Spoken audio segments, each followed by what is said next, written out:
ஒரு நாளைக்கு நான் ஒரு டைம் பார்த்துருக்கேன். ஒரு நாளைக்கு வந்து அட்லீஸ்ட் 70 போஸ்ட்ஸ் வந்து எடிட் பண்ணி போடுவாங்க. ஆனால் அவங்க அதுக்கான மெனக்கெடல் ஒன்று இருக்கும்ல, அதுக்கு நான் வந்து எவ்வளோ தேங்க்ஸ் சொன்னாலும் பத்தாது. எப்போயாவது ஒரு நாள் அவங்க கேட்பாங்க, இந்த மாதிரி பர்த்டே விஷ் பண்ணுங்க அப்படின்னு சொன்னால் நான் வீடியோ விஷ் பண்ணுவேன், ஹாப்பி பர்த்டேன்னு சொல்லிட்டு. என்னால் அவங்க என்ன கேட்குறாங்களோ என்னால் முடிஞ்சதுன்னா நான் கண்டிப்பாக பண்ணணும்னு இருக்கும்.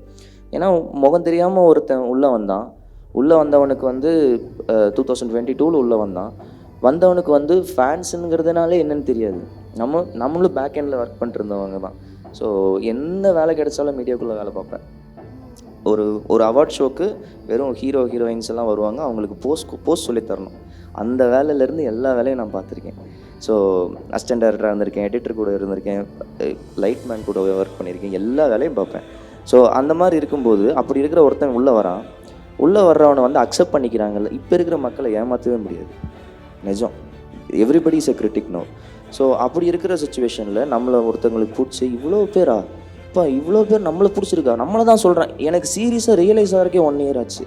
நம்ம தான் இந்த இதுக்கு ஹீரோ, நம்மளுக்கு தான் இந்த இப்போ வீடியோலாம் போடுறாங்க அப்படிங்கிறது ரியலைஸ் ஆகிறதுக்கே எனக்கு 1 year ஆச்சு.